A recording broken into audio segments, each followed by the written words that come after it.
अब बात करेंगे रिपब्लिकन पार्टी ऑफ इंडिया के राष्ट्रीय अध्यक्ष और केंद्रीय राज्य मंत्री रामदास अठावले की, जो अपने शायराना अंदाज के लिए जाने जाते हैं। आपको बता दें कि कुछ दिन पहले प्रशांत किशोर ने एनसीपी सुप्रीमो शरद पवार से मुलाकात की, जिसके बाद उनकी इस मुलाकात पर सियासी घमासान मच गया। प्रशांत किशोर को भारतीय राजनीति का चाणक्य माना जाता है, तो वहीं एनसीपी सुप्रीमो शरद पवार को महाराष्ट्र की राजनीति का क्षत्रप कहा जाता है।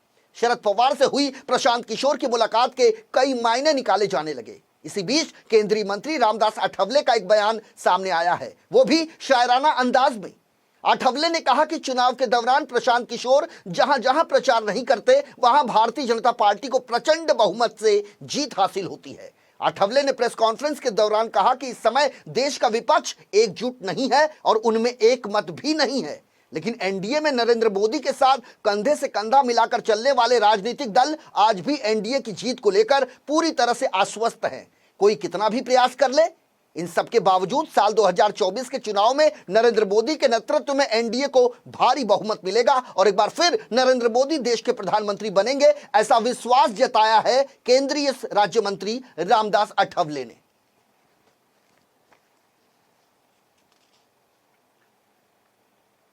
जानकार जो प्रशांत किशोर जी है, जिन्होंने 2014 में नरेंद्र मोदी जी को बहुत बड़ा सहयोग दिया था। अभी उन्होंने जहां जहां मतलब सलाह दी, वहां वहां उस पार्टी को सत्ता मिली है। लेकिन 2019 में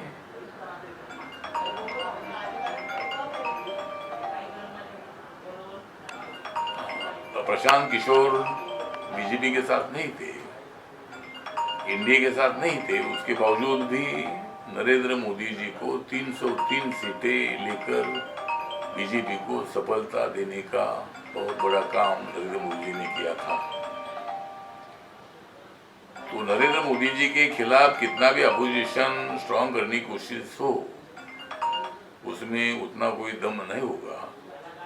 और 2024 में दोबारा नरेंद्र मोदी जी प्रधानमंत्री बनेंगे। इसीलिए मुझे लगता है कि पवार साहब के साथ प्रशांत किशोर ने 3 घंटे तक बात की है, अच्छी बात है। पवार साहब के बारे में हमको बहुत बड़ा आदर भी है और पवार साहब के नेतृत्व में अगर अपोजिशन एक साथ आती है तो अच्छी बात है। लेकिन ऐसा होगा नहीं, क्योंकि कांग्रेस पार्टी को सपोर्ट करने वाली कुछ पार्टियां हैं, पवार साहब को सपोर्ट करने वाली भी कुछ पार्टियां हो सकती है, लेकिन और अपोजिशन की यूनिटी होना बहुत बड़ा मुश्किल है, क्योंकि नेतृत्व के विषय पर वहाँ विवाद हो सकता है। और इसीलिए मुझे लगता है कि प्रशांत किशोर ने पवार साहब से कितनी भी बात की होगी, लेकिन उसका कोई परिणाम नरेंद्र मोदी जी पर होगा नहीं, एनडीए पर होगा नहीं, भारतीय जनता पार्टी पर होगा नहीं। 2024 में पुनः एकदा भारतीय जनता पार्टी के नेतृत्व में एनडीए सत्ता में आएगी।